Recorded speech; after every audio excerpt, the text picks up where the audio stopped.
One thing all human beings can agree upon is the fact that we all desire to be happy. While we may disagree and have different opinions on what true happiness is and how to achieve it, we all desire to be happy. In his famous Sermon on the Mount, Jesus delivers the Beatitudes, the blueprint to happiness. These Beatitudes lie at the heart of Jesus' teaching, and we will take a look at each one of them individually and try to gain a deeper understanding of what they mean.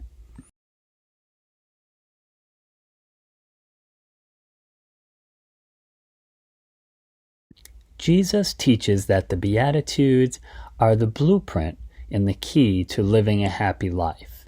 Not only does he teach these Beatitudes in his words, he also lives these Beatitudes out in his life, in his mission and ministry, and ultimately in his sacrifice on the cross.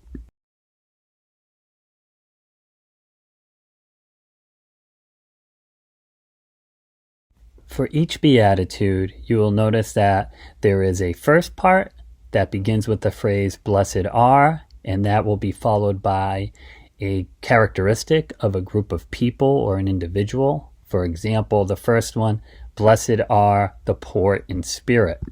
The first part of the Beatitude will be followed by a promise. In this case, "Blessed are the poor in spirit, for theirs is the kingdom of heaven."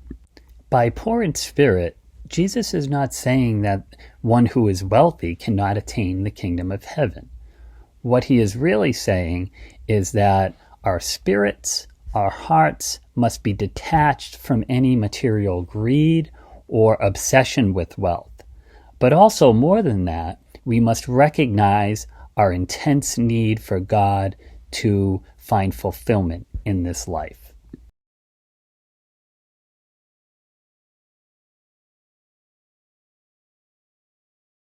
Blessed are those who mourn, for they will be comforted.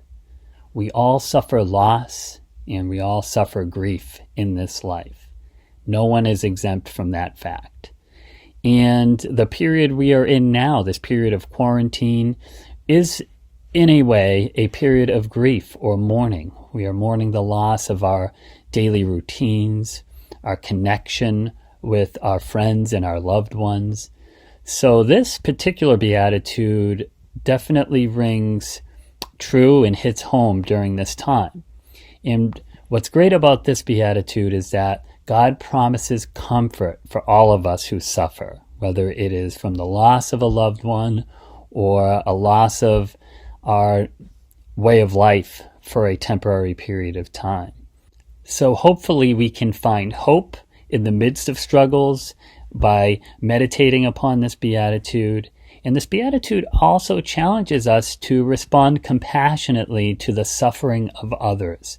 When we see others who are hurting or are in pain, we should not be indifferent, but rather, when we see others suffering heartache, our hearts should ache with them.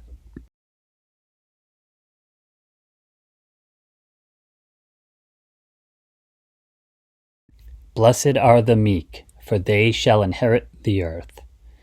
To be meek is to be humble, to use one's power and one's strength in a way to lift others up, not to put them down or dominate others. It is important to remember that to be humble is not to think less of oneself or look down at yourself, but it is to think of yourself less and be thinking about how we may serve the needs of others.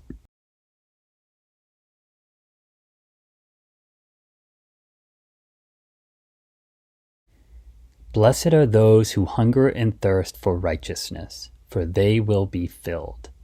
Jesus is challenging us here to passionately strive to achieve justice, equality, and fairness for everyone.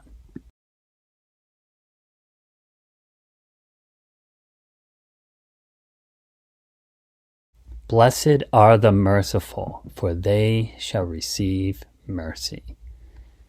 Jesus is challenging us to be forgiving, to be non-judgmental, and to be kind and accepting of one another. Forgiving others, and sometimes even ourselves, is not always easy to do. However, it's important to remember that forgiveness is a process, and it is a process that takes time, but it also necessitates grace, inviting God into our hearts and our minds and asking for the willingness to forgive might be the first step we need to take in that process. And while forgiveness may be very challenging at times, it is also freeing, and it also brings peace to our hearts, to our minds, and sometimes to our relationships as well.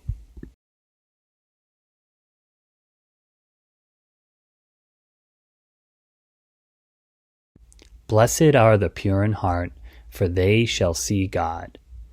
That is quite a promise, to see God.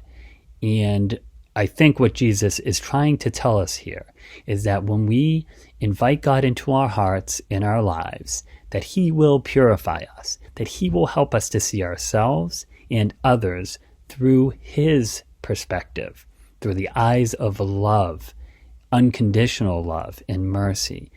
And when we do that, we will see God in all things, in ourselves, in the people God puts in our lives.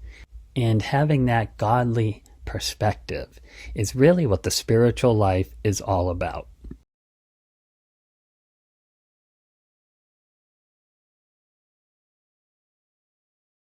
Blessed are the peacemakers, for they shall be called children of God. To really live out our vocation as sons and daughters of God, we are called to be peacemakers. There are some images here of some famous individuals who strove for peace and for justice. And we are called to do the same. And that may look different for each and every one of us. We start in our own homes, with our own families. We work to be peacemakers and not part of the problem, but rather part of the solution. So we strive to understand others who may think differently and look differently than us, and we strive for unity and appreciation of our differences while seeking common ground to build upon.